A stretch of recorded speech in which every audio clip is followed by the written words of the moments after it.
Presidente, señorías, desde el Grupo Popular hemos de reconocer que dudamos de la eficacia de esta moción. Como gesto de cara a la galería está bien, sin embargo entendemos que este debate será poco más que una mera declaración de buenas intenciones, loable, eso sí, sin duda alguna. Con nuestro voto favorable pretendemos combatir esa forma superficial de hacer política de los socialistas asturianos, liderados por un presidente, el señor Javier Fernández, incapaz de elaborar 2 años después un resumen de lo que percibe, lo que le convierte en un sujeto intrascendente e insustancial que lo acepta todo.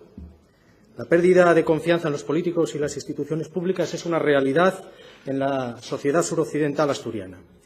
He de confesarles que los que allí vivimos realmente no sabemos a qué atenernos.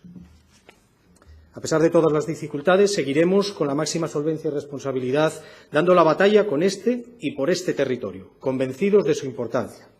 Es urgente encontrar soluciones a la paulatina pérdida de población en el suroccidente. Nos encontramos en un punto de inflexión. Si nos preocupa el futuro de los que allí vivimos, no podemos dejar pasar que esta situación se mantenga en el tiempo. Y tanto la financiación como la recuperación de la actividad económica y la creación de empleo juegan un papel importantísimo en el mantenimiento de la población. En el suroccidente, si hay actividad, si hay empleo, la población y especialmente los jóvenes se quedarán en el territorio. Nosotros lo hemos denunciado públicamente en más de una ocasión. El presidente socialista del Principado, Javier Fernández, intenta ocultar el total abandono en que ha tenido y tiene al suroccidente asturiano. Este plan es un engaño más a los habitantes de este territorio, que para lo único que se acuerda de ellos es para las citas electorales. Después, nada de nada. Nos parece vergonzoso el uso partidista de los recursos del Principado por parte del PSOE. Sirva de ejemplo el derroche de recursos públicos en equipamientos ya ejecutados que están paralizados y sin uso, el coloquialmente conocido como despilfarro socialista. Más de 600 millones de euros en sobrecostes, en instalaciones que están cerradas y desaprovechadas por falta de previsión o deficiente gestión de los socialistas asturianos, lo que nos obliga a ser escépticos en cuanto a lo que ahora nos quiera presentar el Consejo de Gobierno de Asturias. Los habitantes del suroccidente, con los socialistas, no tienen futuro. Y quiero aprovechar para emplazar al presidente a caminar más por nuestros caminos y alejarse de las comodidades de su despacho en Oviedo. Acusamos al Ejecutivo asturiano de estar poniendo todo tipo de trabas administrativas y burocráticas a los habitantes del suroccidente, a nuestros mayores, a las mujeres del medio rural, a los jóvenes emprendedores, a los ganaderos. Es inaceptable que esta situación siga repitiéndose año tras año, legislatura tras legislatura. Lo que nos preocupa seriamente es que los socialistas que gobiernan en este territorio, los 5 alcaldes, son incapaces de tomar decisiones. Y lo peor de todo, nos ocultan información sobre lo que pasa. Algo inadmisible.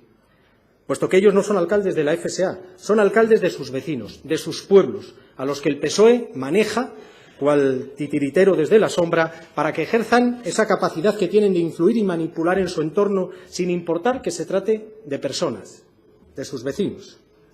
La estructura demográfica rural tiene 2 síntomas muy relacionados: el envejecimiento de la población y la ausencia de la mujer en el medio rural suroccidental son, desde nuestro punto de vista, 2 graves problemas. Actualmente, este territorio asturiano está sufriendo un proceso de lenta agonía. Nosotros consideramos que el valor social de un habitante del suroccidente es impagable y con unos beneficios incalculables para la sostenibilidad del territorio, para la sostenibilidad de sus pueblos. Javier Fernández está montando un sistema de marginación con ciudadanos de primera, de segunda y de tercera categoría. Estamos en un escenario de agresión constante al suroccidente. Les pongo algunos ejemplos. Con la supresión encubierta de las circunscripciones que le piden sus socios de gobierno de Izquierda Unida y Ciudadanos, ahora denominada reforma de la ley electoral asturiana. Con la fusión de las áreas sanitarias, en un breve espacio de tiempo, y si no al tiempo, nos quedaremos sin el Hospital de Cangas del Narcea. Las ayudas al deporte van un 90% a clubes del centro de la región. Desde 2011, las subvenciones en materia cultural han descendido un 78%. En turismo, del total de empresas de turismo activo que hay en la región, existen en Asturias, solo un 6% están en el occidente. Y así podríamos seguir. El Gobierno regional, con sus políticas, está favoreciendo la marcha de los habitantes del territorio. Malas carreteras, demasiados impuestos, escasos servicios de calidad. Finalizo, presidente. Es normal que la gente se traslade a otros territorios, sobre todo cuando la salud se resiente. En la zona rural no hay garantías sanitarias y sociales básicas. No las hay, por mucho que se empeñen los socialistas en decir lo contrario. ¿Qué se puede esperar de los socialistas cuando en el debate de la interpelación con el grupo proponente, el consejero de Presidencia, Guillermo Martínez, tenía la desfachatez de hablar de la autovía Oviedo-La Espina, de la A63, paralizada en 2010 por un gobierno socialista, con Zapatero, Blanco y Trevín? ¿Qué se puede esperar cuando hacía mención al cierre de las minas del carbón, cuando fueron otros dos socialistas, Almunia y Miguel Sebastián, los que pusieron fecha al cierre de las minas de carbón?